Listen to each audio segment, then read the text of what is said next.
Sofia, boa tarde. O nosso serviço é o Disque Denúncia Nacional de Violência contra Criança e Adolescente. Eu posso ajudar você? O telefone toca. Do outro lado da linha, informações preciosas que podem ajudar no combate à exploração sexual e, principalmente, na prevenção de novos casos de violência contra crianças e adolescentes no Brasil. Além do abuso sexual, seu pai ameaça sua irmã, ele agride fisicamente ela? Agride?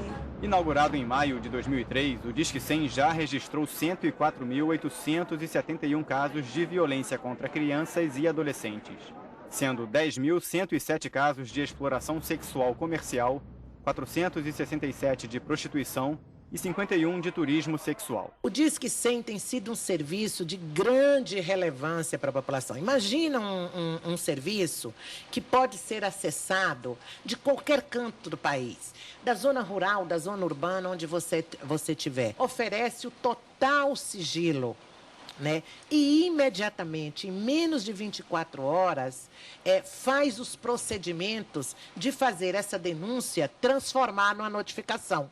O sistema é gratuito e as denúncias recebidas são encaminhadas aos conselhos tutelares, órgãos de segurança pública ou para o Ministério Público.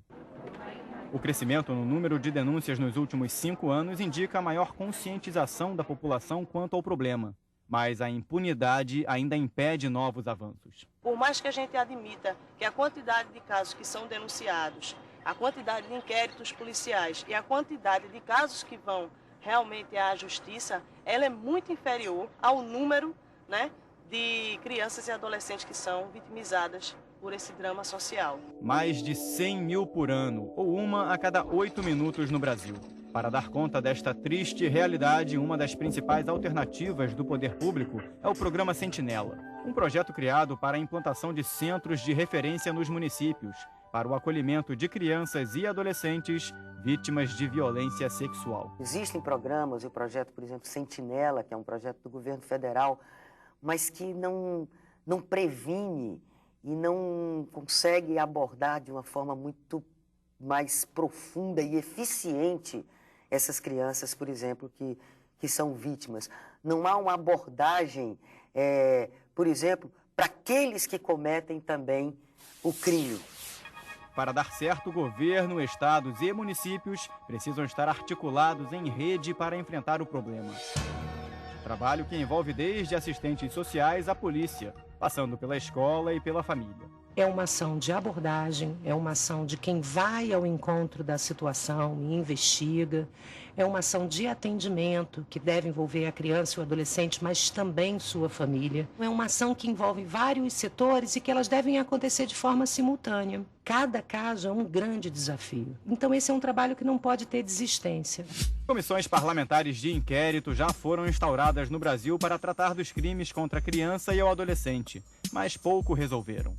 Não podemos negar que tem um avanço nas políticas públicas, tem um avanço na compreensão da sociedade brasileira, que estamos diante de um grave problema e temos que enfrentá-lo, mas temos realmente que dizer que ainda estamos muito longe de deixar crianças e adolescentes salvos desse tipo de situação. Por causa de brechas na legislação, muitas crianças e adolescentes acabam retornando às ruas. O fato da justiça exigir a presença dos pais ou responsáveis para dar andamento nas investigações dificulta o processo. Na maior parte dos casos, eles não são encontrados ou não comparecem em juízo. Foi o que aconteceu com algumas destas meninas no Rio de Janeiro. É mais fácil se prostituir e arrumar dinheiro do que roubar e apanhar no meio da rua. Segundo o artigo 244-A do Estatuto da Criança e do Adolescente, o crime de exploração sexual comercial prevê de 4 a 10 anos de prisão. O ECA, quando previu o 244A, aí algumas pessoas dizem que a pena ela é muito exacerbada, que é de 4 a 10 anos de reclusão, para o homem que só pratica o sexo com a menina. Então, você descaracteriza a figura do explorador. Você não tem esse intermediário, então quem pratica o sexo ele não é o explorador sexual comercial. E aí ele fica sem punição. Esse é um problema que existe. Esse é um problema que está na nossa frente, às vezes na nossa cara, e a gente não quer ver ou a gente não tem tempo para ver.